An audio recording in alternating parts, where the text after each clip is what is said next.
ಸಂಘಟನೆಗಳ ಒಂದು ಒಕ್ಕೂಟ ಏನು ಒಟ್ಟಾಗಿ ಇವತ್ತು ಹೋರಾಟ ಮಾಡಿರ್ತಕ್ಕಂಥದ್ದು.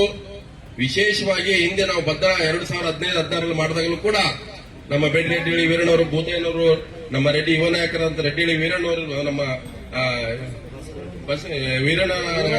ವೀರಣ್ಣವರಿರ್ಬೋದು, ಈಚೆಗಟ್ಟ ಎಲ್ಲರೂ ಒಟ್ಟಾಗಿ ಸೇರಿ ಮಾಡಿದ್ರಿಂದಾಗಿ ಒಂದು ದೊಡ್ಡ ಶಕ್ತಿ ಬಂತು.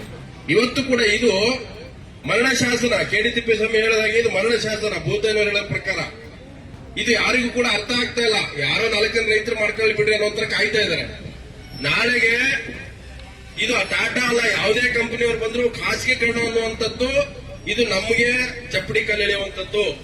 ನಮ್ಗೆ ಮನೆಗಳಲ್ಲಿ ಮೀಟರು ಬೆಳಿಗ್ಗೆ ಬರೋಷ್ಟೊತ್ತಿಗೆ ನಾವೇನಾದ್ರೂ ಒಂದಿನ ದುಡ್ಡು ಕಟ್ಟಲಿಲ್ಲ ಅಂದ್ರೆ ಸಂಜೆ ಅಷ್ಟೊತ್ತಿಗೆ ಕಟ್ ಮಾಡಿ ಹೋಗ್ತಾರೆ ಕೆವಿಯವರು. ಸರ್ಕಾರಿ ಸಂಸ್ಥೆಯವರೇ ಕಟ್ ಮಾಡ್ತಾ ಇದಾರೆ. ಇನ್ನು ಪ್ರೈವೇಟ್ ಅವ್ರಿಗೆ ಏನಾದ್ರೂ ಹೋದ್ರೆ ನಮಗೀಗ 4 ಗಂಟೆ ಕರೆಂಟ್ ಅಲ್ಲಿ ಸಿಗ್ತಾ ಇರೋದೇ 3 ಗಂಟೆ ಕರೆಂಟು.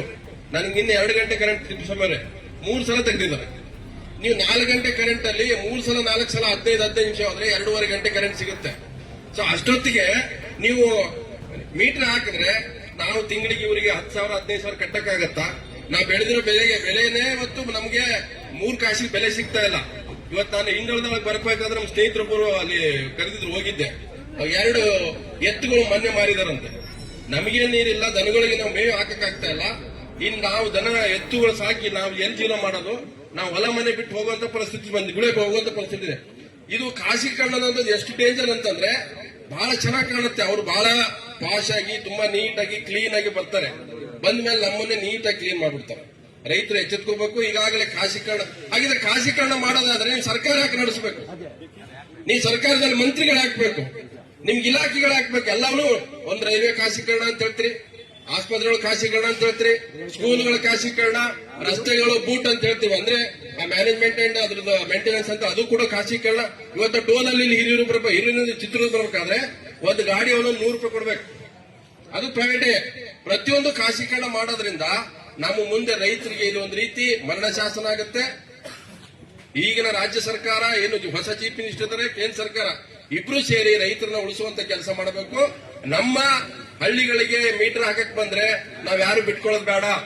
ಅವರನ್ನ ಖಂಡಿತವೂ ಕೂಡ ಅವ್ರನ್ನ ಬಲವಂತವಾಗಿ ಊರಿನ ಹೊರಗೆ ಹಾಕಬೇಕು. ಮತ್ತೆ ನಮ್ಮಿಂದ ಗೆದ್ದು ಹೋದಂತ ಶಾಸಕರನ್ನ ಹೊರಗೆ ಹಾಕ್ಬೇಕು.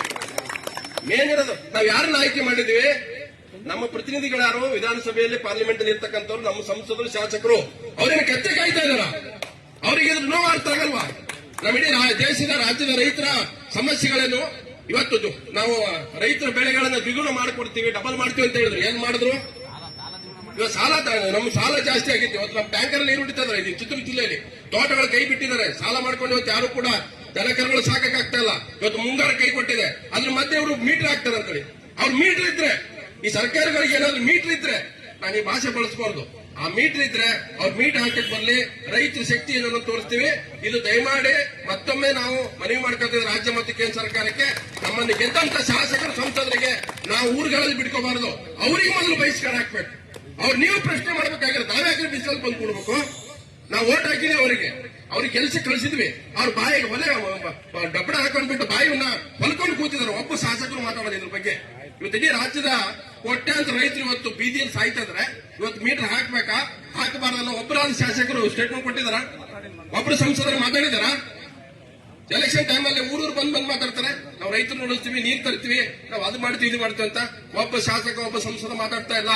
ಇದು ನಿಜವಾಗಲೂ ಕೂಡ ನಮ್ಮ ರೈತ ಸಮುದಾಯಕ್ಕೆ ಇವ್ರು ಮಾಡಿರ್ತಕ್ಕಂಥ ದೊಡ್ಡ ದ್ರೋಹ. ಖಾಸಗೀಕರಣ ಯಾವ ಕಾರಣಕ್ಕೂ ಒಪ್ಪೋದು ಬೇಡ. ಮೀಟರ್ ಬಂದ್ರೆ ನಾವು ಖಂಡಿತವಾಗಿ ಆ ಮೀಟರ್ ಕಿತ್ತಿಸ್ತೀವಿ. ಇದರಲ್ಲಿ ಹಸಿರು ಶಾಲು ಅನ್ನುವಂಥದ್ದು ಒಂದೇ, ಬಡ ನೂರಿರ್ಬೋದು, ನಮ್ಮ ಗುರಿ ಒಂದೇ. ಯಾವ ಕಾರಣಕ್ಕೂ ರಾಜ್ಯದಲ್ಲಿ ಖಾಸಗೀಕರಣ ಆಗೋದು ಬೇಡ. ಇದು ಸಾಲೆ ಕಟ್ಟಿ ಹೊಡೆದ್ರೆ ನಾಳೆ ರೈತರು ದಂಗೆ ಹೇಳ್ತಾರೆ. ಹುಷಾರ್. ಕೇಂದ್ರ ಮತ್ತು ರಾಜ್ಯ ಸರ್ಕಾರಕ್ಕೆ ಎಚ್ಚರಿಕೆ ಕೊಡ್ತಾ ಇದ್ವಿ. ಇಡೀ ಎಲ್ಲ ರೈತ ಸಂಘಟನೆಗಳು ಒಟ್ಟಾಗಿರೋದ್ರಿಂದ ಇದು ಚಿತ್ರದುರ್ಗದಿಂದಲೇ ಒಂದು ಹೊಸ ನಾಂದಿ ಆಗಲಿ ಅಂತ ಹೇಳ್ತಾ ತಮ್ಗೆಲ್ಲರೂ ಕೂಡ ವಂದಿಸಿ ನನ್ನ ಮಾತುಗಳನ್ನು ಮುಗಿಸ್ತೇನೆ.